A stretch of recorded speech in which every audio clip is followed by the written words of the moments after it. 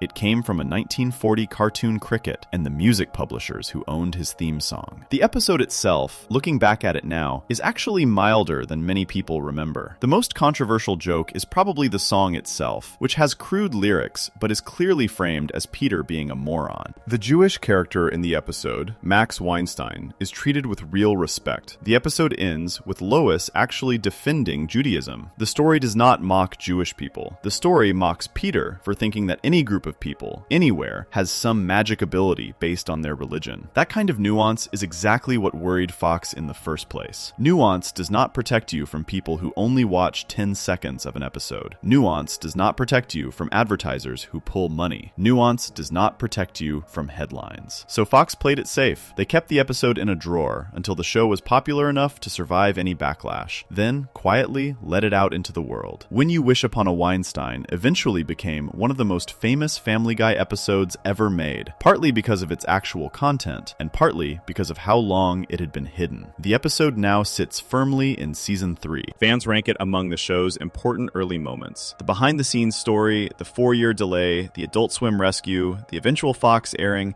and the lawsuit that came years later has become its own piece of Family Guy history. The deeper lesson from this whole situation is one Family Guy seemed to learn very well. Networks could ban an episode. Networks could shelve it. Networks could keep it off the air for years. But once an episode actually existed in any form, it was very hard to make it disappear forever. DVDs spread it. Cable picked it up. International channels aired it. The internet eventually got it. The Weinstein episode taught the show that if it could just survive long enough, almost any banned episode could find its way to an audience. That lesson would matter again later, when other episodes got pulled from the air for completely different reasons. Before we move on, if you're enjoying this analysis, please consider subscribing. It helps the channel tremendously. While Fox was busy worrying about the Weinstein episode and dealing with all of those early lawsuits, something else was quietly happening in the comic book world. A man with no connection connection to Family Guy at all. An artist who had been drawing his own little football-headed character since 1991 had started noticing some uncomfortable similarities. He looked at Stewie Griffin, he looked at his own work, and he began to wonder, out loud, whether Family Guy had quietly borrowed from him, too. He never sued, but what he said, and what he refused to do, became one of the strangest near lawsuits in animation history. Section 5. The Stewie Griffin/Jimmy Corrigan Controversy, 2003. This is a story about a lawsuit that never happened, which, in some ways, makes it the most uncomfortable lawsuit in Family Guy history. To understand it, you have to meet a man most Family Guy fans have never heard of. His name is Chris Ware. He is a cartoonist. Specifically, an alternative comic book artist, which is a fancy way of saying he is the kind of cartoonist who works alone,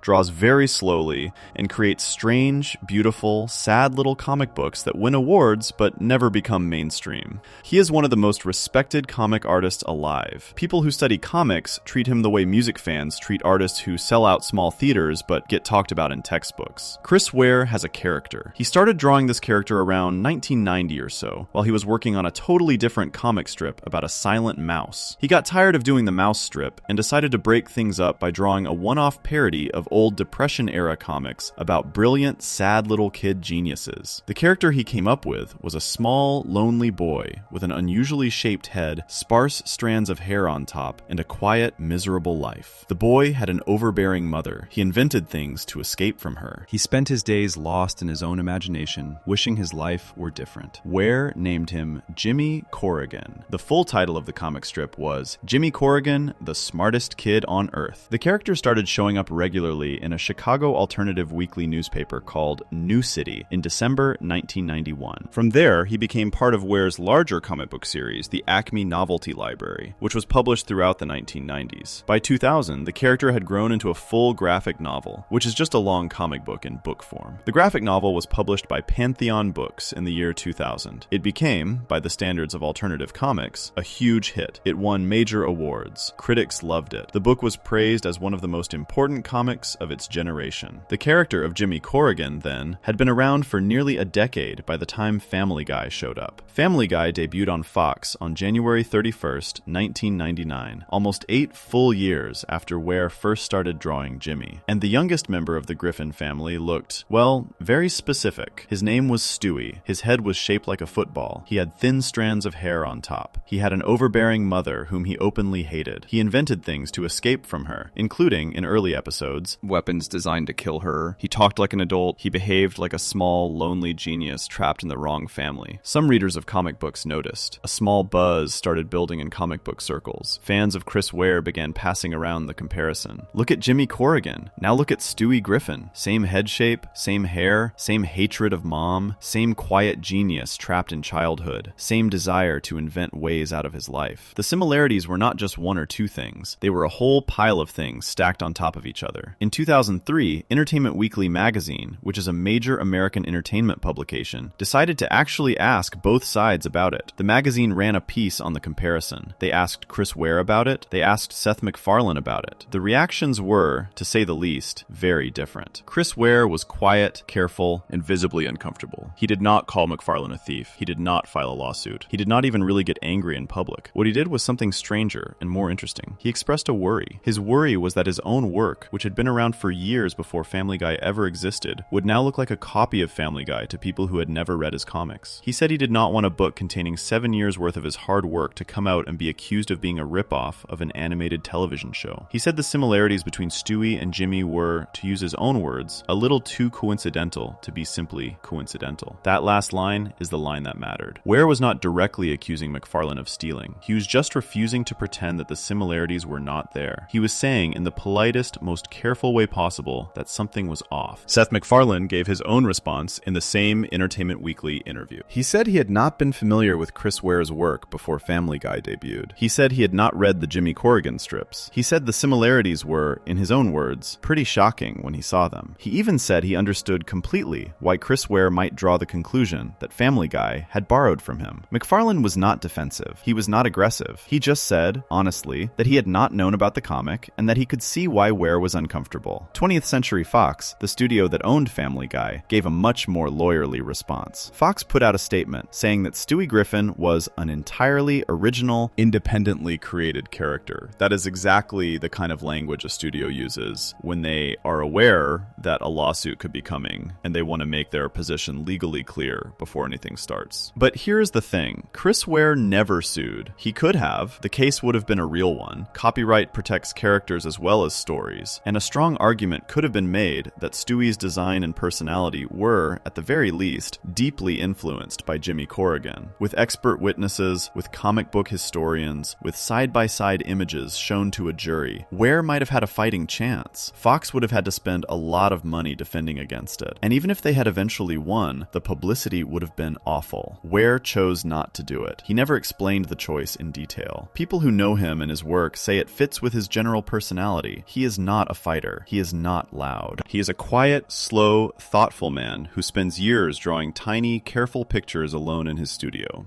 The idea of going to war with a giant television studio over a court case probably never appealed to him. Even if he had won, the lawsuit would have eaten up years of his life and probably would have changed how the public saw his work forever. Instead of being known as the man who created Jimmy Corrigan, he might have become known as the man who sued Family Guy. He chose his work, he kept drawing, he kept publishing, he kept winning awards. The graphic novel of Jimmy Corrigan came out in 2000 and became a major success. It won the Guardian First Book Award in 2001, which is a huge British literary prize. That made it, at the time, the first graphic novel to win a major mainstream literary prize. Ware had bigger things going on than a fight with Fox. He let it go. The Family Guy people, of course, kept making episodes, and Stewie kept being Stewie. He grew softer over the years, less violent, more flamboyant. The character moved away from the early genius baby with weapons design and became something more cartoony, more silly, more marketable. By the time he was selling action figures and being printed on lunchboxes, the early Jimmy Corrigan resemblance had faded a little. The Stewie of later seasons does not look quite as much like Jimmy as the Stewie of season 1 did. But here is what makes this whole thing so interesting in a video about Family Guy lawsuits. Even though there was no actual lawsuit, the situation was treated by everyone involved as if a lawsuit was possible at any moment. Fox issued a defensive legal statement. Ware was careful with his language. McFarlane gave a careful response. Industry watchers wrote about the case as a near litigation. The whole thing existed in the gray space between an accusation and a court filing. Everyone was on edge. Lawyers were probably hovering in the background of every interview, every email, every comment. And there is one more piece to the story that makes it even stranger. In the 2005 direct-to-video movie Stewie Griffin: The Untold Story, there is a scene where Stewie breaks the neck of an Entertainment Weekly reporter. Some fans noticed this and saw it as a quiet, weird little revenge joke. The Entertainment Weekly piece was the only major article that had openly raised the Jimmy Corrigan comparison. A few years later, in a Family Guy movie, an Entertainment Weekly reporter gets murdered by Stewie. It is the kind of joke Family Guy is famous for, and it is impossible to know for sure whether it was a real reaction to the article or just a coincidence. But the timing is interesting. The article came out in 2003. The movie came out in 2005. Stewie is shown killing a reporter from the exact magazine that had asked uncomfortable questions about him. Whatever the truth of that, the bigger picture is what matters. The Jimmy Corrigan situation is the most important Family Guy lawsuit that never actually existed. It shows the show's ongoing problem with originality, which has followed it since the beginning. Family Guy has been accused by The Simpsons writers, by South Park, by comic book artists, by other comedians, of being a show that takes ideas from everywhere and reworks them. The Stewie and Jimmy Corrigan comparison was the most uncomfortable example because the resemblance was so visual and so specific. It also shows something about how copyright really works in America. Just because something looks like something else does not always mean a lawsuit will be filed. Lawsuits cost money. Lawsuits cost time. Lawsuits cost emotional energy. Even when an artist has a strong case, they might choose to walk away rather than spend years of their life in courtrooms. Chris Ware made that choice. He decided his piece was worth more than his potential payday. He went back to his drawing table and let the comparison just sit out there in the world, undiscussed by him, mentioned only by fans and journalists. For Family Guy, the situation was a near miss. If Ware had been a different kind of man, if he had been the kind of artist who fights every battle, the show could have spent years in court defending Stewie's design. The case would have been ugly. The defense would have been expensive. The publicity would have hurt Family Guy's image. Even if McFarlane really had never read Jimmy Corrigan, which is what he said and what most people believe, the lawsuit would have suggested otherwise to a jury. Just dropping side-by-side images of Stewie and Jimmy in a courtroom would have been damaging. Family Guy got lucky. They got lucky in the same way they got lucky with so many of their early controversies. The right person did not push back hard enough. off. The right circumstances did not line up. The bullet flew past them. Chris Ware kept drawing. Jimmy Corrigan stayed his character. The graphic novel kept selling. Years later, comic book fans still discuss the Stewie comparison from time to time, but it has become part of the lore around Ware's work, almost a piece of trivia. It does not damage him. It does not really damage Family Guy either. It just sits there, an unfinished argument that nobody actually wanted to finish. A near lawsuit that quietly faded into the background while the show kept growing into one of the biggest animated franchises in American television history. What the Jimmy Corrigan story does is remind everyone of something Family Guy itself probably wishes people would forget. The show has never been completely original. It has borrowed, it has parodied, it has copied. Most of the time, those borrowings are clearly meant as jokes, and parody law protects them. But sometimes, the borrowings cross into territory that even Family Guy's lawyers might not have wanted to defend in court. Stewie and Jimmy Corrigan was one of those moments. Before we move on, if you're enjoying this analysis, please consider subscribing. It helps the channel tremendously. Around the same time, the show was avoiding a fight with one of America's most respected comic artists. It was also doing something far less risky and far more loud. It was openly attacking the United States government's broadcasting watchdog group. The show was making whole episodes about government censorship. It was daring the people who write the rules to come after them. And those people, slowly at first, then more aggressively, were starting to listen. A long, drawn-out fight was about to begin between Family Guy and a watchdog organization that hated the show with a passion. That fight would not happen in a courtroom. It would happen at the desks of federal regulators, where a single complaint could potentially shut a show down. Section 6. The PTC Wars. A decade of FCC indecency filings. 2005 to 2015. The longest legal fight in Family Guy history did not happen in a courtroom. It happened at a federal agency. And the people fighting Family Guy were not famous celebrities or music publishers. They were a non-profit watchdog group that had spent years trying to clean up American television, and Family Guy was their public enemy number one. The group is called the Parents Television Council. Most people in the entertainment world just call them the PTC. They are a conservative watchdog organization that was founded in the 1990s. Their main mission is to push for less violent, less crude, and less sexual content on broadcast television, especially during the hours when kids might be watching. They monitor shows, they file reports, they publish weekly lists of what they call the worst shows on television. And most importantly, when they decide a show has gone too far, they file formal complaints with a government agency called the Federal Communications Commission, which most people just call the FCC. The FCC is the part of the United States government that regulates what gets broadcast over the airwaves in America. They have the power to fine networks. They have the power to investigate complaints. In extreme cases, they have the power to take a network's broadcast license away, which would shut the network down entirely. That is a kind of nuclear option that almost never gets used, but it is sitting on the table. Networks know it, producers know it, writers know it. The FCC is not a court, but its decisions can cost networks millions of dollars and can shape what gets allowed on television for years afterward. For most of its life, Family Guy has been at the very top of the PTC's hate list. The group has named Family Guy the worst TV show of the week over 40 separate times. They have called it the worst show of entire seasons. They have written long reports about it. They have filed FCC complaint after FCC complaint after FCC complaint. The campaign has gone on for over a decade, and almost every famous controversial moment in Family Guy history has triggered a fresh round of paperwork from the PTC's offices. The first big complaint came in January 2005. The PTC went after a Family Guy episode called "And the Wiener Is," which had originally aired earlier and was being rebroadcast. The episode contained a lot of jokes about a male body part, and the PTC argued that the broadcast was indecent under FCC rules. They filed a formal complaint demanding action. The FCC eventually rejected the complaint. The agency wrote in their decision that even though the word for the body part was repeated several times in the episode, the show did not contain explicit or graphic descriptions of any sexual organ. The FCC said the episode, taken as a whole, was not patently offensive when measured against the standards of the broadcast medium. In plain language, the FCC said the jokes were dirty, but they were not the kind of dirty that broke any rules. That first rejection set a pattern that would repeat itself over and over. The PTC would file, the FCC would not act. Family Guy would keep airing. The PTC would file again. In November 2005, during a critical period for television ratings called Sweeps, the PTC launched a campaign asking their members to file FCC complaints about a Family Guy episode called PTV. The episode was actually a satire of the FCC itself. Peter Griffin starts starts his own private television station inside his house called PTV, where he can show whatever he wants without rules. The episode mocked broadcast censorship and made jokes at the FCC's expense. The PTC was furious. They asked their members to flood the FCC with complaints. But here is something strange. Even after launching the campaign, the PTC themselves seemed to doubt whether they would actually file a formal complaint. The group never logged any complaints filed through their own website over that episode. The whole thing fizzled out. 2 years later, in 2007, the PTV episode was even featured on a Fox special, celebrating their funniest moments. The PTC named the rerun of that special the worst television of the week. The complaints kept coming through the late 2000s. In March 2009, the PTC filed about an episode called Family Gay, claiming sexual content in violation of indecency law. In December 2009, just a couple of days after it aired, they filed about an episode called Business Guy. Then, in 2010, things got really intense. Family Guy aired its 150th episode called Brian and Stewie. The episode is a quiet two-character piece in which Brian the dog and Stewie the baby are trapped in a bank vault overnight and just talk to each other for almost the entire runtime. There are some scenes involving toilet jokes that push the PTC over the edge. The PTC officially asked the FCC to investigate the show. After the episode aired, PTC President Tim Winter gave a public statement that became one of the most quoted lines about Family Guy in the show's history. He said it seemed as though Seth MacFarlane had carefully reviewed the legal definition of broadcast indecency and set out to violate it as literally as he possibly could. That comment captured what the PTC really believed about the show. They were not just bothered by individual jokes. They thought the show was deliberately trying to break the rules. They thought MacFarlane was reading the laws and using them as a checklist of things to mock. Whether or not that was actually true, that is what they believed. In November 2013, just 5 days after the episode aired, the PTC filed an indecency complaint about an episode called A Fistful of Meg. The episode contains a story about a boy bullying and physically attacking Meg at school. The PTC called out the episode for its jokes about child molestation, exploitation, sexual violence, and what they called the perverse internal defrosting of frozen hot dogs. They said the main plot of a boy bullying and beating up a girl violated FCC indecency guidelines. In February 2015, just 4 days after it aired, the PTC went after another episode, this one called Quagmire's Mom. The episode features Quagmire on trial for statutory rape, which is a serious crime involving sex with a person who is too young to legally agree to it. The PTC pointed to a specific joke in the episode about a kind of crude sex act that the show had invented for that scene. The PTC compared the episode to an old radio case from over a decade earlier, in which a Florida radio station had been hit with a serious FCC fine for explicit sexual content. The PTC was hoping the FCC would treat the Family Guy episode the same way and impose a major fine. The FCC did not. The agency took no action on any of these complaints. Not a single one. Not the 2009 complaints, not the 2010 complaint, not the A Fistful of Meg complaint, not the Quagmire's Mom complaint. By the PTC's own count, this was the 6th time they had asked their members to flood the FCC with complaints about Family Guy. The FCC had taken no action on any of those previous waves either. 6 full campaigns, years of work, reams of paperwork, hundreds of thousands of complaint letters generated by PTC members, and from the FCC, almost total silence. The reasons the FCC kept refusing to act were largely the same reasons Family Guy kept winning lawsuits. American free speech protections are extremely strong. Animated comedy gets a lot of room to operate. The FCC's standards for indecency are narrowly defined. To be punished as indecent under federal law, a broadcast usually has to contain something specific, like graphic depictions of sex or genitalia, or extremely explicit language during hours when children might be watching. Family Guy, for all its crudeness, mostly stayed inside these technical boundaries. The show talked about a lot of things, but it almost never showed those things in a way the FCC's rules covered. Then, in 2014, something interesting happened that flipped the whole dynamic. Fox itself, the network airing Family Guy, decided to fight back against the PTC's complaint system. Fox filed comments with the FCC, pointing out that they had identified 16 apparently fake complaints about a recent Family Guy episode. According to Fox, the complaints all had hallmarks of being fraudulent. Fox argued in their filing that this kind of fake complaint behavior undermined the reliability of the FCC's complaint process. They said the tactics reflected disdain for the careful balancing act the FCC was supposed to maintain. In simpler terms, Fox was telling the federal government that the PTC's complaint mill was potentially generating fake mail to make their campaigns look bigger than they really were. The PTC fired back. They denied any wrongdoing. They argued that they had simply provided pre-written handwritten complaint templates for their members to send in. They compared themselves to other advocacy organizations, from the Sierra Club to the Tea Party Express, who they said also gave members pre-written letters. Their head of public policy called Fox's claims a desperate last-minute attempt to talk about anything other than the actual content of the show. The fight between Fox and the PTC over the complaint system itself was a turning point. Family Guy was no longer just trying to defend its content. Now, Fox was attacking the very process the PTC used to file complaints. The FCC was caught in the middle. They had to figure out whether their own system was being abused, whether the complaints were real, whether any of this should affect how they handled future Family Guy filings. After 2015, the rate of formal PTC complaints against Family Guy slowed down. The group was still publishing critical reports, they were still naming the show the worst of the week, but the heavy machinery of FCC complaints became less frequent, partly because the FCC had clearly signaled by then that nothing was going to happen, and partly because the broader fight over indecency in broadcast television was being handled in other ways. Streaming was becoming bigger. Cable was becoming bigger. The whole question of what counted as broadcast indecency was getting harder to answer in a world where viewers were watching most things on demand on their phones. In all the years of PTC versus Family Guy, looking back at it now, the score is striking. Over 40 worst show of the week labels, at least 6 major FCC complaint campaigns, thousands of PTC member letters, public statements calling McFarlane a deliberate violator of decency law, and from the FCC, no action on any of it. Family Guy emerged from the longest, loudest, most organized indecency campaign in modern American television without ever paying a single fine to the federal government over its content. What this fight really showed was something deeper about how the law treats animation. Live-action shows have always been treated more strictly by the FCC than animation. A live actor saying something explicit feels more threatening to broadcast standards than a cartoon character doing the same thing. The cartoon framing creates emotional distance, even when the actual words are just as crude. Family Guy, as an animated show, benefited from that gap. The PTC could complain that the show talked about awful things, and the show really did, but the FCC kept looking at the cartoons and the bleeped words and the pixelated body parts and concluding that nothing they were seeing crossed the legal line. There is also something worth noting about how this fight affected Family Guy creatively. Some fans believe the constant pressure from the PTC actually pushed the show in a more aggressive direction. The writers seemed to take the criticism as a kind of dare. They responded with more pointed jokes about censorship. They made the FCC itself a target in their writing. They created an entire episode about how stupid broadcast censorship rules are. Whether that response was healthy or unhealthy for the show is its own debate, but the constant external pressure clearly shaped the show's identity. Family Guy became, in part, a cartoon defined by what people tried to stop it from doing. The PTC, for its part, did not give up. They kept watching the show. They kept publishing their lists. They kept calling out specific episodes. But the era of regular, well-publicized FCC complaint campaigns against Family Guy has largely passed. The fight became a kind of Cold War, with the PTC monitoring from a distance and Family Guy continuing to push limits without much serious legal threat. Throughout all of this, the show kept growing. New seasons, new characters, new controversies. The lawsuits and complaints became a kind of background noise that the show seemed almost proud to generate. By the early 2000s, Family Guy was a global brand, and the legal threats it faced were just part of the cost of being one of the most controversial cartoons ever made. Before we move on, if you're enjoying this analysis, please consider subscribing. It helps the channel tremendously. Then, in early 2013, Family Guy aired an episode called Turban Cowboy.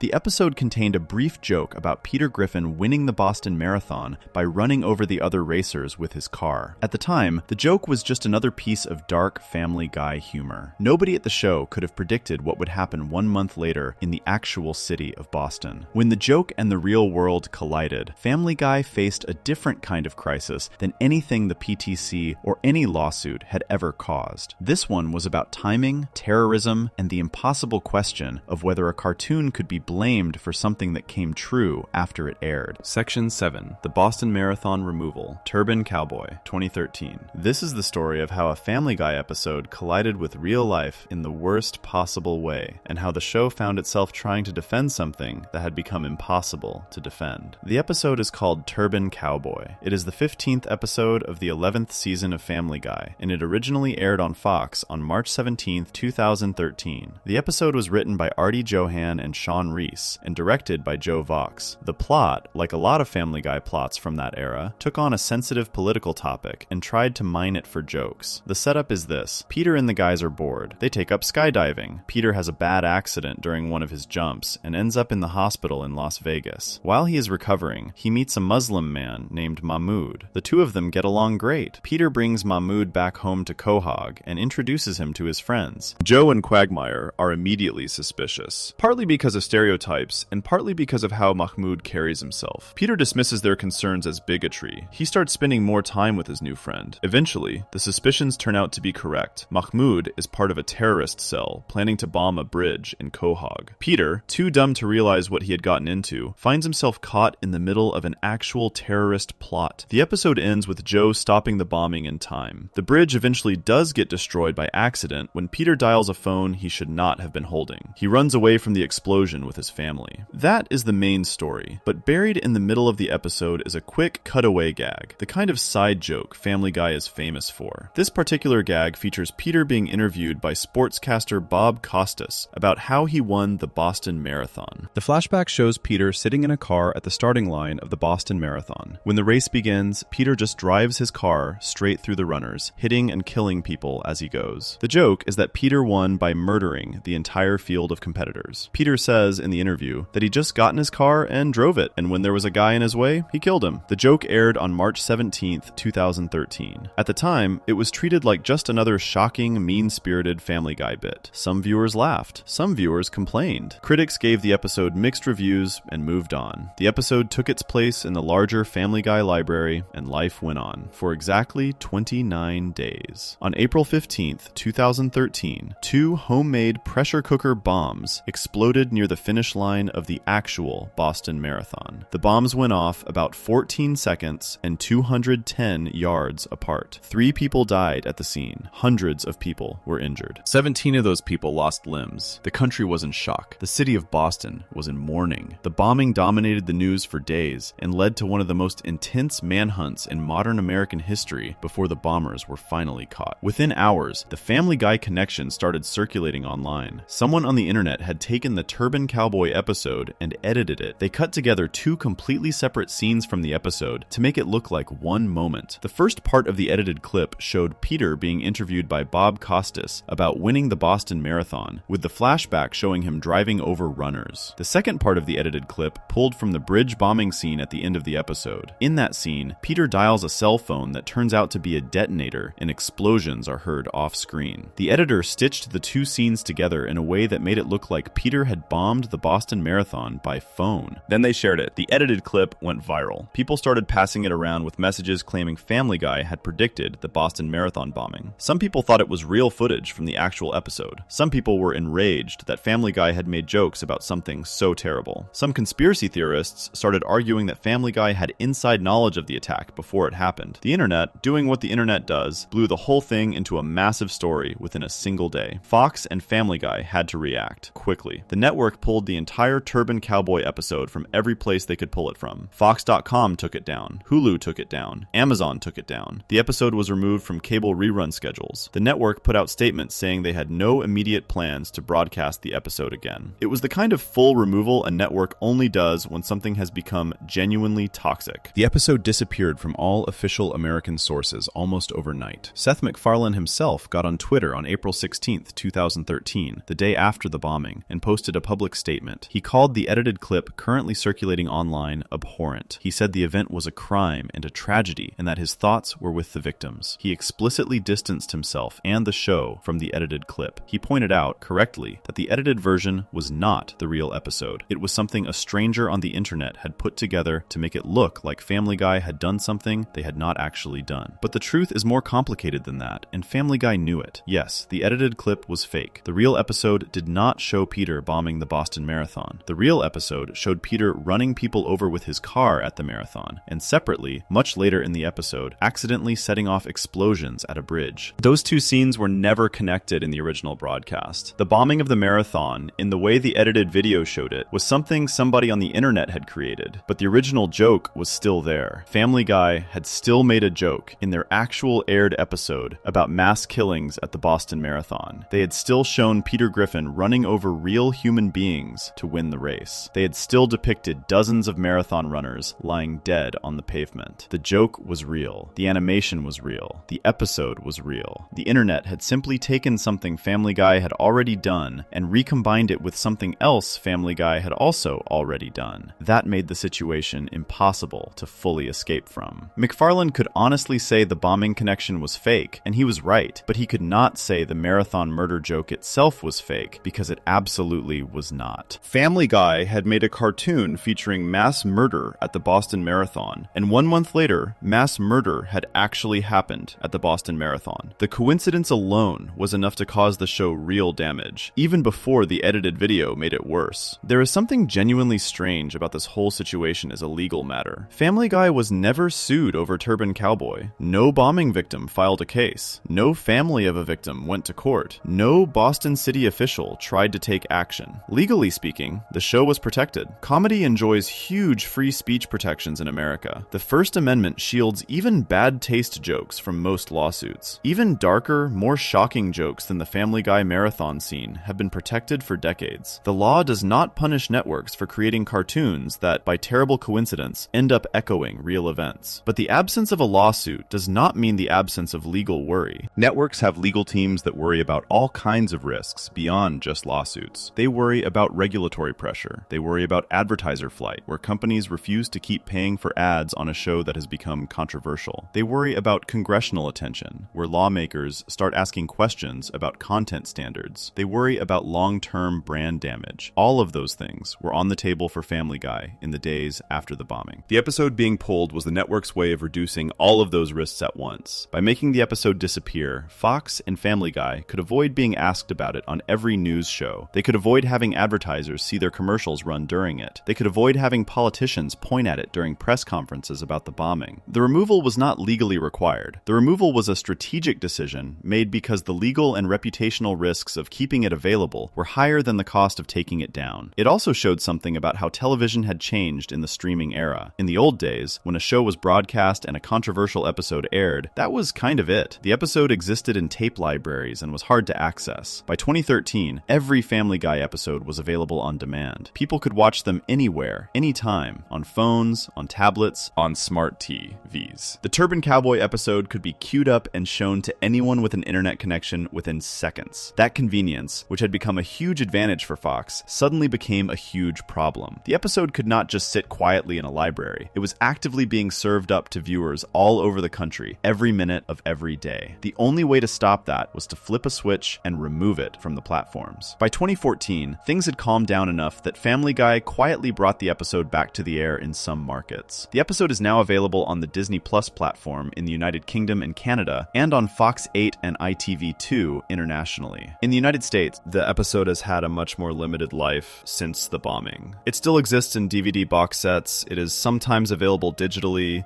but the kind of casual rerun availability the rest of the show enjoys has never quite been the same for Turban Cowboy. There is also a darker piece of this story worth mentioning. The Boston Marathon bombing was not the first time Family Guy had run into real-world violence after a joke. Over the years, the show has made jokes about all kinds of awful things: school shootings, plane crashes, terrorism. Most of those jokes never trigger real-world echoes, but because Family Guy makes so many dark jokes about so many topics, the odds of an unlucky coincidence eventually catching up with them are higher than they would be for a normal show. Turban Cowboy was the moment when the odds caught up. The lasting effect on Family Guy from this incident was probably more cultural than legal. The show kept making dark jokes. The writers kept pushing into uncomfortable territory, but there was a quiet awareness after this that any of those jokes could blow up in their faces if real life happened to follow the cartoon. That awareness probably did not change the writers' room much. Family Guy is not a show that has ever been famous for restraint, but it created a new kind of legal background to every dark joke they made. Every cutaway gag involving a public event now had to be looked at with a new question in mind. What happens if this actually occurs in real life next month? There is also a quietly tragic piece to this whole story. The original Turban Cowboy episode, before the bombing, was already a deeply controversial piece of Family Guy. Critics had pointed out that the episode trafficked in heavy stereotypes about Muslim people, used a Muslim character almost entirely as a terrorist, and offered offered a kind of cheap satire of Islamophobia that ended up reinforcing the very thing it claimed to be making fun of. Many viewers had already disliked the episode before April 15th, 2013, for reasons that had nothing to do with the marathon scene. The bombing made all of that worse. The episode now has a permanent reputation as one of the most uncomfortable pieces of Family Guy ever produced, both because of its content and because of how the world ended up changing it. The Boston Marathon situation, then, exists in a strange category in the show's legal history. It is not technically a lawsuit. It is not technically a complaint to a federal agency. It is not technically a banned episode in the formal sense. It is something more modern. It is a piece of television that was pulled from public view because the digital era made it impossible to leave it sitting where it had been. It was a corporate damage control operation that played out on Twitter and on streaming platforms in real time, and it is one of the clearest examples in television history of how a single coincidence between fiction and reality can reshape the public memory of a show overnight. Before we move on, if you're enjoying this analysis, please consider subscribing. It helps the channel tremendously. 3 years before the Boston Marathon incident, Fox had already done something similar to another Family Guy episode. They had refused to air it, not after a tragedy, not because of an internet hoax, just because the topic was too dangerous for the network to put on broadcast television. The episode handled one of the most divisive issues in American politics, an issue more sensitive than even religion or terrorism. And unlike the Weinstein episode, which Fox eventually allowed back on the air, this second banned episode would never be shown on Fox at all. Not in 2010, not in 2014, not now, not ever. It would become the only Family Guy episode in the show's entire history that was permanently banned from American broadcast television. Section 8, the other banned episode, Partial Terms of Endearment, 2010. Family Guy has done a lot of things in its run. It has mocked religion, it has mocked politicians, it has mocked Hollywood, it has mocked the network that airs it. The show has waded into nearly every controversial topic in American life and has come out the other side with a joke about it. But there is one topic that finally broke the system. One topic that proved too hot for even Fox to put on the air. And the result was an episode that has never aired on American broadcast television. Not in 2010, not in 2014, not in 2020, and not today.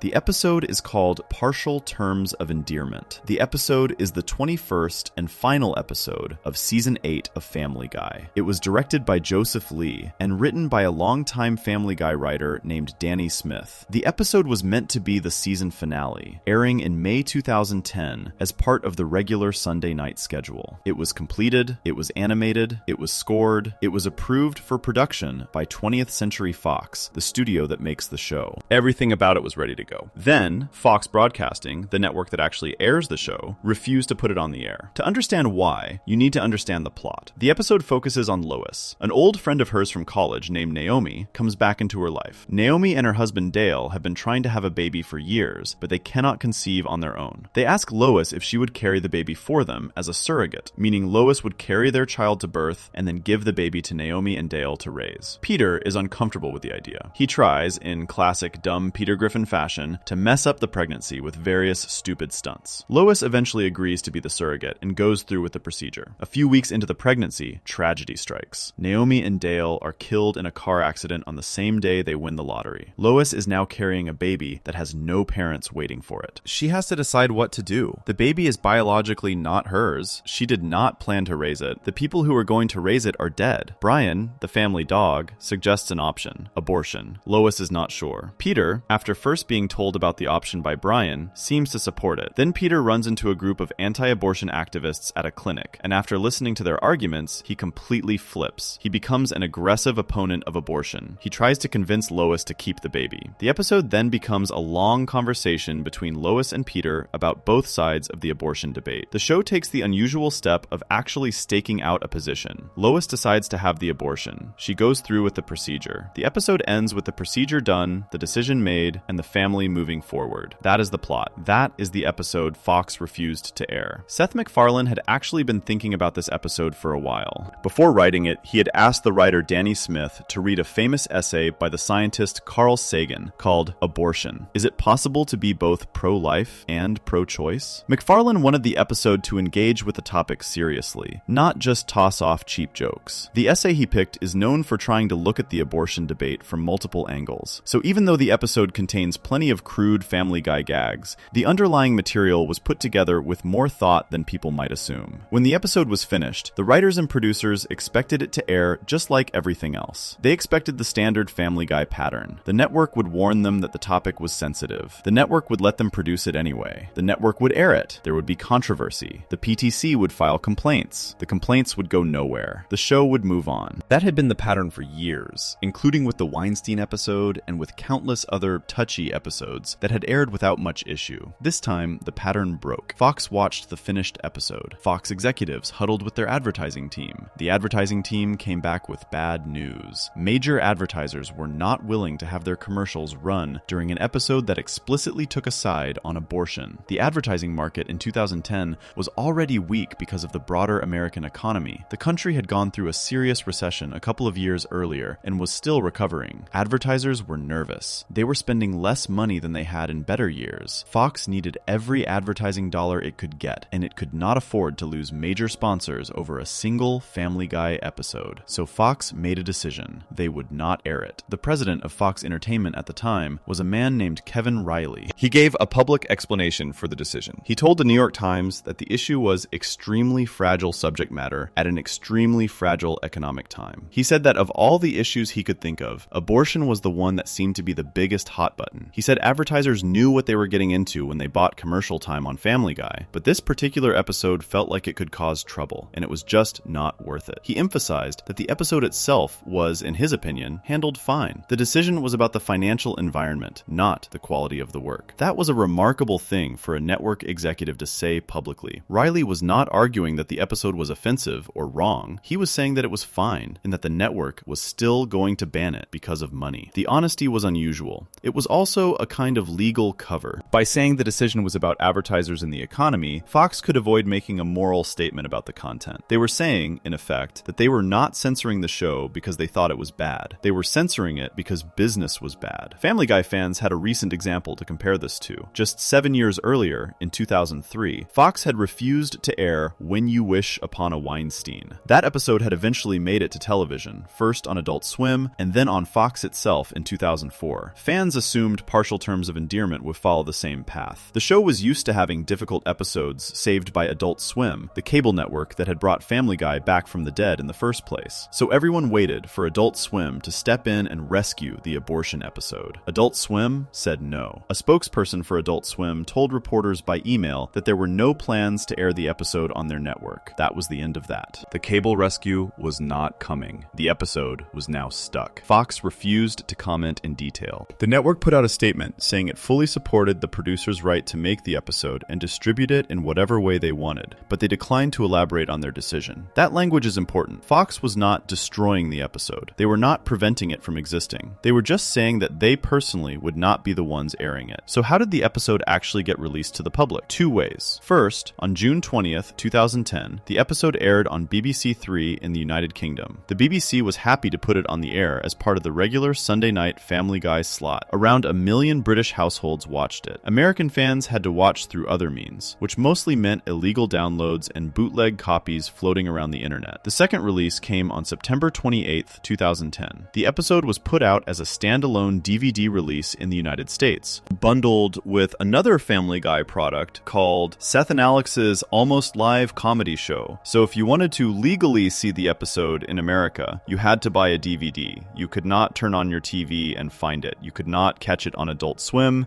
You could not stream it on Fox.com. The only way to see it was to spend money on physical media. That stayed the case for years. Even when streaming became the dominant way Americans watched television, the episode was kept off the major platforms. Hulu, which carries pretty much every other Family Guy episode, did not have it. Disney Plus, which inherited a huge chunk of the Fox library when Disney bought 21st Century Fox in 2019, also did not have it. The episode is missing even from Disney Plus collections that include the rest of Family Guy. American viewers who want to watch it have to track down DVD copies or buy it from a small number of digital storefronts that still sell it as part of a Family Guy specials package on platforms like Amazon Prime Video. Now here is the legal question that the whole situation raises. Was Fox legally allowed to do this? Yes, without question. American networks have broad legal rights to choose choose what they air. They are not required to broadcast every episode of every show they have on contract. They can decline to air episodes for any reason they want, as long as they are not violating the terms of the production agreement. In Family Guy's case, 20th Century Fox owns the show and produces it. Fox Broadcasting, the network, is a separate part of the same company. The studio made the episode. The network refused to broadcast it. Both parts of the company were legally entitled to do what they did. But the situation also raised bigger questions about advertiser-driven self-censorship in American television. The First Amendment protects speech from government interference. It does not protect speech from advertisers. If a major company decides not to spend money on commercials during a controversial episode, the network can simply decide that episode is not worth airing. That kind of soft censorship is technically legal and technically not even censorship in the formal sense, but the effect is the same. An episode of a popular show was kept off the air because of the political opinions of companies trying to sell soap and cars and fast food. McFarlane was not happy about this. He told the New York Times that times had really changed. He said the network was making a decision that was, in his words, probably based on people's current ability to handle and dissect controversial narratives. He pointed out that there was nothing about a woman's right to choose that should be different from doing an episode about gay marriage or an episode about an oil spill. He saw the decision as a step backward in what television was willing to engage with. There is also a quietly funny moment from the lead up to this episode. In 2009, before the official decision was made, Family Guy had held a live table read of Partial Terms of Endearment, where the cast performed the script in front of an audience. According to the Daily Beast, one specific line drew what they described as a smattering of applause. The line was about saving the unborn and what the unborn could go and do once they came out of the body. It was vintage Family Guy, crude, aggressive, designed to provoke. The fact that the audience applauded it suggested the episode was capable of landing the way the writers intended. The fact that Fox still refused to air it after that suggested the network was making a purely business decision, regardless of how the episode actually performed in front of viewers. The Partial Terms of Endearment situation is, in some ways, the cleanest example of how Family Guy operates inside a corporate system. The show is owned by a giant media company. That company has shareholders. Those shareholders care about money. The money comes from advertisers. The advertisers care about brand safety. When an episode threatens brand safety, the episode gets pulled, even if it is well written, even if it engages thoughtfully with its subject, even if its creators believe in the work, and even if audiences would have wanted to watch it. It is also a reminder that legal protection only goes so far. Family Guy had won every lawsuit it had faced up to that point. Burnett had failed. Bourne had failed. Metrano had been settled. The PTC had filed complaint after complaint with the FCC and gotten nowhere. The show had legal protection from outside attackers on every front. None of that protected it from the people who actually paid to keep it on the air. The advertisers had more power than any judge. By the time the dust settled on Partial Terms of Endearment, Family Guy had been through one of the strangest years in its legal history. The Bourne case had been won. The Metrano case had been settled. The Boston Marathon disaster was still a few years away. And in the middle of it all, Fox had quietly drawn one of the firmest lines the show had ever seen. There were some topics that not even Family Guy could fight its way back from once a network decided to walk away. Before we move on, if you're enjoying this analysis, please consider subscribing. It helps the channel tremendously. Looking back, all of these stories tend to get told one at a time. A separate story about Burnett, a separate story about Bourne, a separate story about Metrano. But the truth is that most of these legal fights happened almost on top of each other. There was actually one specific year in Family Guy's history when nearly every major lawsuit, every major legal threat, and every major studio fight came crashing down on the show at the same time. A year so packed with legal trouble that it changed how Fox handled the show for the rest of its run. That year was 2007. Section 9, the Composite Lawsuit Year, 2007. Most stories about Family Guy lawsuits get told one at a time. Carol Burnett gets her own chapter. Bourne Company gets its own chapter. Art Metrano gets his own chapter.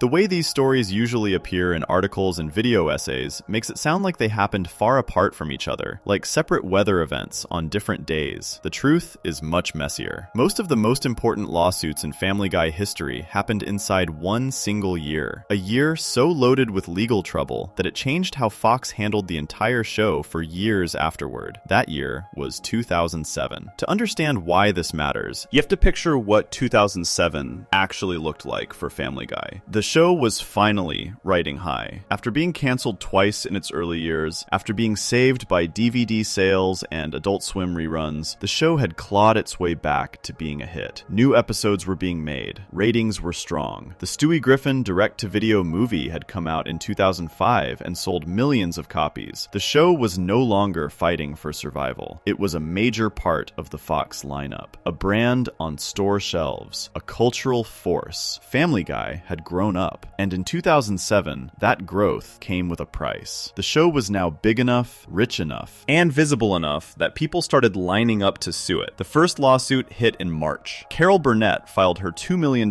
case over the 18-second Charwoman cameo in the Peterotica episode. That single filing would have been a big deal on its own. Carol Burnett was an American television icon, the kind of name that gets people to pay attention. The lawsuit was covered by every major entertainment outlet. Fox had to assemble a defense team. Family Guy's lawyers had to prepare for a serious First Amendment fight. The whole legal team was now in fight mode. While that was still being worked out, the second hit came. In October 2007, Bourne Company music publishers filed their lawsuit over I Need a Jew. This was not a small filing. Bourne Company went after 20th Century Fox Film Corporation, Fox Broadcasting Company, Cartoon Network, Fuzzy Door Productions, Seth MacFarlane personally, and the show's composer, Walter Murphy. 6 different defendants, all tied to one episode. The lawsuit asked for unspecified money damages and demanded the courts stop the distribution of the episode entirely. Family Guy was now fighting a music publisher with very deep pockets, very experienced lawyers, and a song that had been a Disney company anthem for almost 70 years. Then the third hit came, December 2007. Art Metrano filed his copyright case over the Jesus Magic Act in Stewie Griffin, The Untold Story. Metrano, like Burnett, sued for $2 million.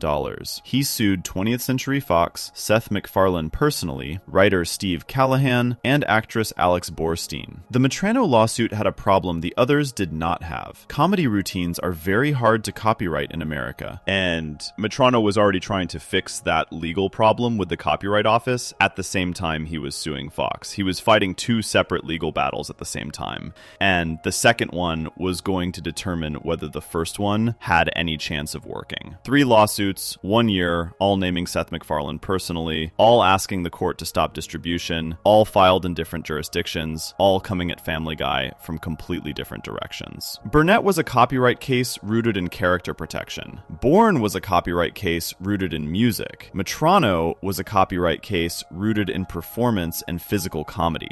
3 different kinds of intellectual property, 3 different legal theories, 3 different sets of expert witnesses, 3 different sets of court rules. The Family Guy legal team had to defend against all of them at once, and they had to do it without dropping any of the others. This is a big deal in legal terms. When a single show or company is sued 3 times in 1 year over different parts of its work, it changes how the company has to operate. The lawyers can no longer treat each case as a standalone project. They have to think about how a ruling in one case might affect the others. They have to think about which cases to fight hard and which cases to settle quietly. They have to think about the public perception of the show. They have to coordinate with public relations teams. They have to make sure no statement made about one lawsuit accidentally hurts the defense in another. It also changes how the studio itself operates. When you are getting sued 3 times in 1 year, your insurance situation changes. Your legal budget changes. Your relationships with co-producers and broadcasters change. Suddenly, every joke, every parody, every musical number, every guest character has to be looked at by lawyers before it goes anywhere. Family Guy in 2007 became a show that was being legally guarded the way other shows had only had to be after years of trouble. A whole new level of caution arrived in the writer's room and in the legal department. Fox responded by retaining serious legal firepower. They brought in a major law firm called Loeb & Loeb LLP, a multi-office international law firm with decades of experience in entertainment law. Loeb & Loeb had defended music copyright cases before, they had defended parody cases before, they had handled celebrity right of publicity cases before. Family Guy was now being defended by exactly the kind of high-end law firm that big celebrity clients use when they need to win difficult cases. The studio was treating these lawsuits like a real, serious, long-term problem. What is striking, looking back, is how all 3 cases ended up being decided around the same time as each other. Burnett was thrown out by Judge Dean Pregerson in June 2007, only 3 months after she filed it. That was a fast resolution. Most lawsuits take much longer than 3 months to be dismissed. The fact that Pregerson moved quickly suggests the case was so legally weak under First Amendment protection that the court did not even want to give it the time to grow into a full trial. Family Guy got a clean win on the first lawsuit before the second one even hit. The Bourne case took longer. Bourne filed in October 2007, and the case did not get its summary judgment ruling from Judge Deborah Batts until March 16, 2009, almost a year and a half later. That kind of long timeline is more typical for a copyright case. The judge had to study the original song. She had to study the parody. She had to apply the 4-factor fair use test. She had to write a careful, thorough opinion that could survive any appeal. Family Guy got its second clean win, but they had to wait nearly 2 years for it. The Metrano case was the wild card. The first version of the lawsuit was filed in December 2007. Metrano then withdrew it in March 2008, refiled it in September 2008, and got a partial victory from Judge Philip S. Gutierrez in July 2009. The case was settled out of court in 2010, so Metrano was the only one of the 3 cases that did not end with Family Guy winning outright. It also took the longest to resolve, dragging across nearly 3 years from start to finish. Family Guy got its only loss, or at least its only non-win, out of the same year that produced its 2 biggest victories. The combined effect of all 3 lawsuits, considered together, tells a single story about American comedy in the late 2000s. The story is that parody is protected, but it is not free. Family Guy won most of these cases, but every one of them cost the studio a fortune in legal fees. Even the ones that ended with the show winning still required years of court appearances, motions, expert testimony, and legal research. The cost of defending against 3 lawsuits in 1 year was probably in the millions of dollars for Fox. Most of that money went to lawyers. Some of it went to settlements. Almost none of it went to the show itself. There is also something quietly interesting about how the 3 cases connect to each other thematically. All 3 were brought by older artists trying to protect work they had created decades earlier. Carol Burnett created The Charwoman in the late 1960s. Bourne Company controlled a song from 1940. Art Metrano performed his finger-jumping act in the early 1970s. Family Guy, a show running in the 2000s, was being sued by people whose original creative work came from completely different eras of entertainment. There was a generational element to the entire 2007 wave of lawsuits. The plaintiffs were all defending things from the past against a young, aggressive, modern animated comedy. The lawsuits were not just legal battles, they were a kind of cultural argument about whether old work belongs to its original creators or can be taken apart by new comedians. Family Guy, in winning 2 of the 3 cases, basically set the rule for that argument. The court system, in those cases, said that parody comedians have wide latitude to use older creative work for new jokes as long as they meet the standards of fair use and the First Amendment. The Burnett ruling protected character parody. The Bourne ruling protected musical parody. Combined, those 2 rulings made it much harder for older artists to win cases against animated comedies that borrow from their work for satire. This created a kind of strange legacy. The very lawsuits that Family Guy never wanted to face ended up becoming useful tools for every other animated comedy that came after them. South Park, American Dad, Robot Chicken, Rick and Morty, BoJack Horseman, Solar Opposites, and many others have benefited from the legal precedents that came out of Family Guy's 2007 lawsuit year. Every time one of those shows does a parody of an old song, an old character, or an old comedy bit, the lawyers can point to the Bourne and Burnett rulings as proof that what they are doing is legal. Family Guy did not just survive 2007. Family Guy helped build the legal foundation that protects animated parody for an entire generation of cartoons. Inside the Family Guy writer's room, the effect of 2007 was probably more practical than philosophical. The writers had to start thinking about lawsuits as part of the job. Every parody had to be looked at with new questions. Are we using too much of the original? Are we making fun of it directly, or are we just borrowing it for an unrelated joke? Are we attacking the artist personally, or attacking the work? Those questions, which had been background concerns before 2007, became central concerns after. The studio also developed a new kind of confidence. After winning the Burnett case so quickly and the Bourne case so cleanly, Fox knew that most parody-based lawsuits against Family Guy were unlikely to succeed in court. That gave them more room to push limits in future episodes. Other shows might have pulled back after a year of 3 lawsuits. Family Guy doubled down. The show kept making more parodies, more references, more crude jokes, more political commentary. Why? Because the law had basically told them they could. There is one more thing about 2007 that is worth thinking about. All 3 lawsuits named Seth MacFarlane personally. Not just Fox, not just the studio, not just the production company, the man himself. That kind of personal naming in a lawsuit is how plaintiffs try try to put extra pressure on a defendant. They make it personal. They drag the actual creator into court depositions. They go after individual reputation, as well as corporate money. By the end of 2007, MacFarlane had been personally sued 3 times in 1 year. For a working creator, that is an enormous level of legal pressure. He did not let it stop him. By all accounts, MacFarlane kept writing, kept producing, and kept making new episodes through the entire year. He treated the lawsuits like background noise, rather than something that should change the show. That mindset, more than anything else, defined Family Guy's legal identity going forward. The show became a place where lawsuits were treated as a normal part of the operation,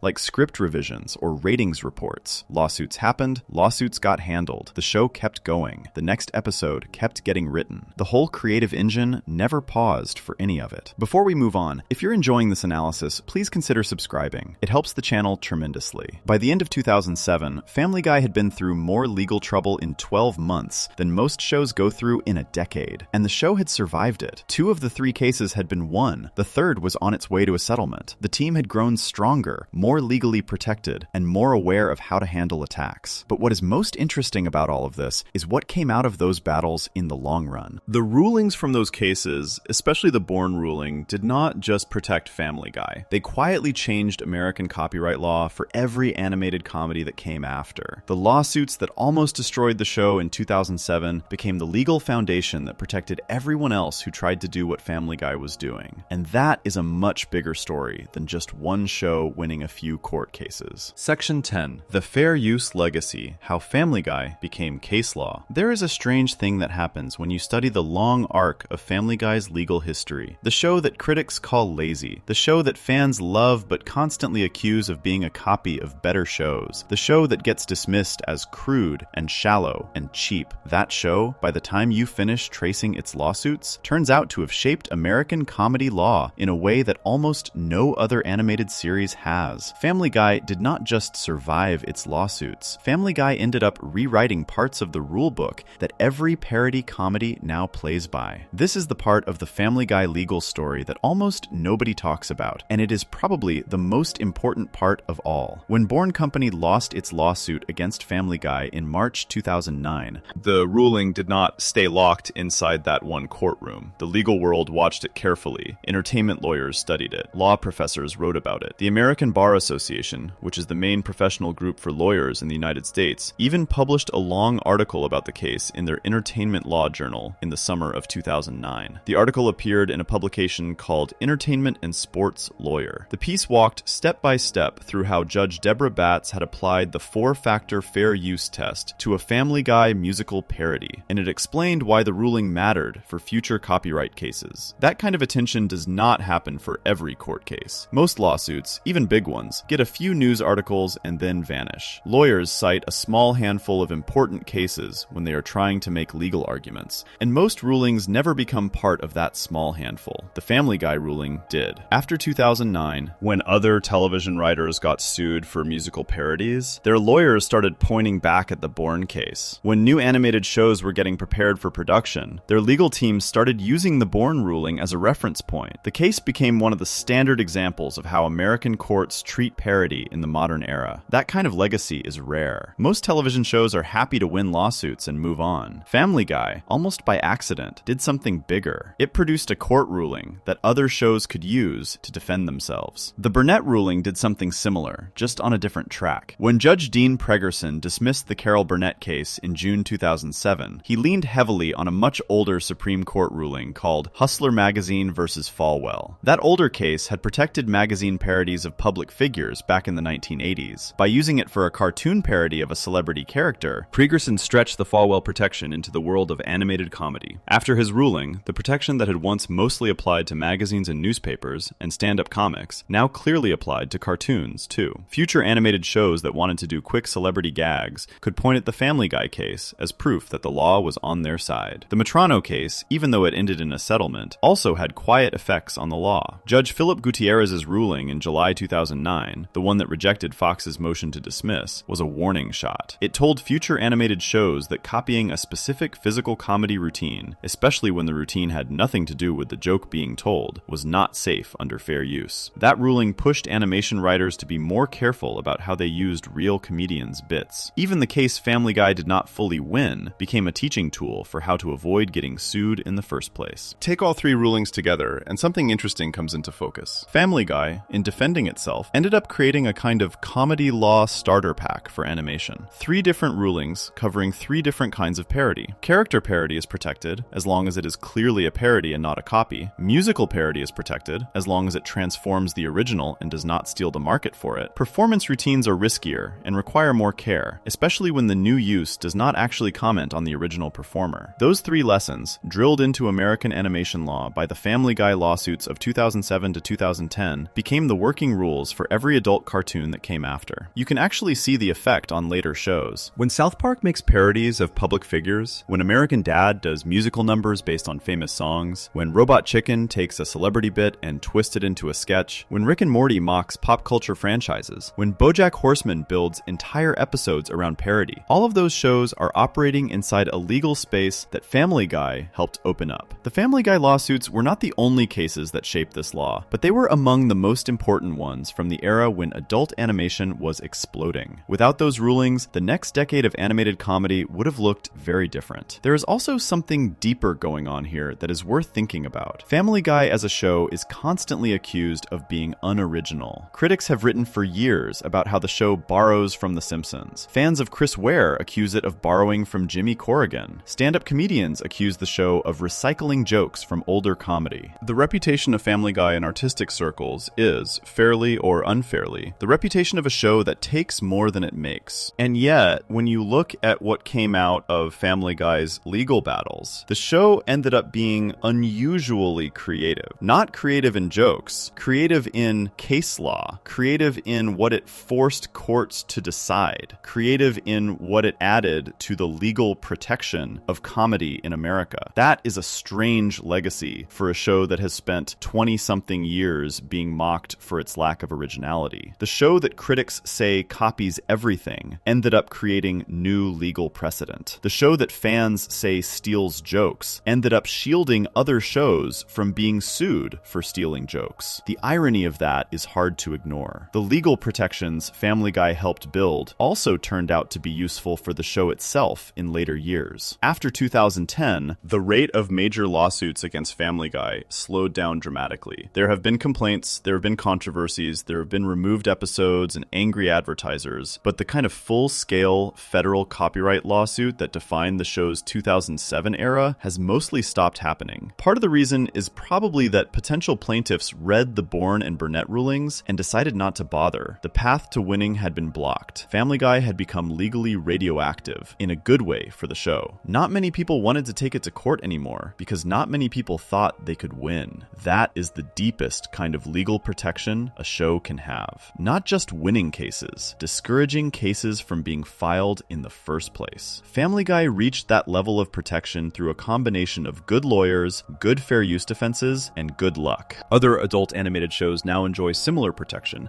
partly because Family Guy went through the fights first and built up the wall. There is also a wider truth that comes out of the Family Guy legal story. Comedy in America is constantly negotiating with the law. Every time a comedian tells a joke about a celebrity, every time a show parodies a famous song, every time a writer borrows from an older sketch, the law is hovering somewhere in the background. Most of the time, nothing happens. Most of the time, the joke airs and nobody sues. But every once in a while, the law steps in and forces the comedian to defend what they did. Those rare cases shape the entire system. Family Guy went through more of those rare cases than almost any other show of its era. The show was forced to defend its right to make jokes about Carol Burnett. The show was forced to defend its right to write parody songs. The show was forced to defend its right to copy a forgotten finger trick from a 1970s talk show. Each defense became part of the foundation that holds up American comedy law today. Some of this protection is fragile, and that is worth saying out loud. American copyright law can change. The Supreme Court can rewrite parody protections at any time. New justices on the court can take a different view of fair use than older justices did. The political climate around free speech can shift. Every legal protection Family Guy helped build sits on top of court rulings that could, in theory, be reversed someday. That is true of all law. Nothing in court is permanent. The walls that protect comedy today were built by cases like Bourne and Burnett, and those walls will only stand as long as the legal system keeps standing behind them. For now, though, those walls are strong, and Family Guy is still still standing on top of them. Looking back at the entire arc, from the Carol Burnett lawsuit in March 2007 to the quiet Art Metrano settlement in 2010, what becomes clear is that those 3 years were the most important legal stretch in the show's history. Every later legal issue, every PTC complaint, every Boston Marathon controversy, every banned episode, every advertising decision, every removed episode on streaming platforms traces back in some way to the legal foundation that was set during those 3 years. Family Guy entered 2007 as a popular but legally untested cartoon. Family Guy exited 2010 as a show with a complete defensive playbook, 2 major court wins, 1 big settlement, and a body of case law that other cartoons could lean on for decades. The show kept going. New seasons came, new episodes aired, new characters appeared, new controversies erupted and faded. Through it all, the legal team that had been built during the 2007 chaos kept doing its job. Lawsuits that might have been filed in the 2010s never reached the courtroom. Threats that might have grown into cases never grew. The protective fence around Family Guy grew thicker and thicker, partly because of the rulings from 2007 to 2010, and partly because the show had simply proven that suing it was a waste of money for almost everyone who tried. Today, when you watch Family Guy, every joke about a famous person, every parody of a famous song, every recreation of a famous scene, every cutaway gag using a real-life celebrity sits inside a legal box that was built by the lawsuits in this video. The show looks the same as it always did. The jokes are still crude, the cutaways are still random, the parodies are still constant. But under the surface, every one of those moments depends on protections that other people fought for and that Family Guy itself helped create through its own legal battles. There is a final thing to say about all of this. Family Guy, more than almost any other show of its era, has had a strange relationship with the line between freedom and limits. The show pushes hard. It crosses lines that other shows would not touch. It mocks people who hate being mocked. It uses songs that copyright holders refuse to license out. It builds episodes around real people who have not given permission to be parodied. And every time it does, the law is sitting in the next room, waiting to see whether the show goes too far. Family Guy has tested that line so many times, in so many ways, that the line itself has been forced to move. Some of the things Family Guy did in the early 2000s would have been clearly illegal in earlier decades. Some of the things Family Guy did before 2010 would have been considered too risky for any other cartoon to attempt. Family Guy did them anyway, got sued for some of them, won most of those lawsuits, and as a result expanded what cartoons in America are now legally allowed to do. That is the real story behind every Family Guy lawsuit. Not just the courtroom drama, not just the headlines, not just the celebrity feuds and the network bans. The bigger picture is that a single goofy cartoon made by a guy who used to draw comic strips in college ended up running into the American legal system enough times to leave permanent marks on it. The show survived, the show kept making jokes, and the law itself, slowly and quietly, changed shape around the show that refused to back down. The legal fights are mostly behind Family Guy now. The big cases have been settled or won, the major battles have been fought, the walls have been built, the show keeps running, new episodes still arrive every season, the audience keeps watching. The lawyers, for the first time in many years, can finally relax for a moment. The fight is over, at least for now, and the cartoon that almost died twice in the early 2000s has become one of the longest running and most legally protected animated shows in American history. If you enjoyed this video essay, make sure to subscribe. Thanks for watching, and I'll see you in the next one.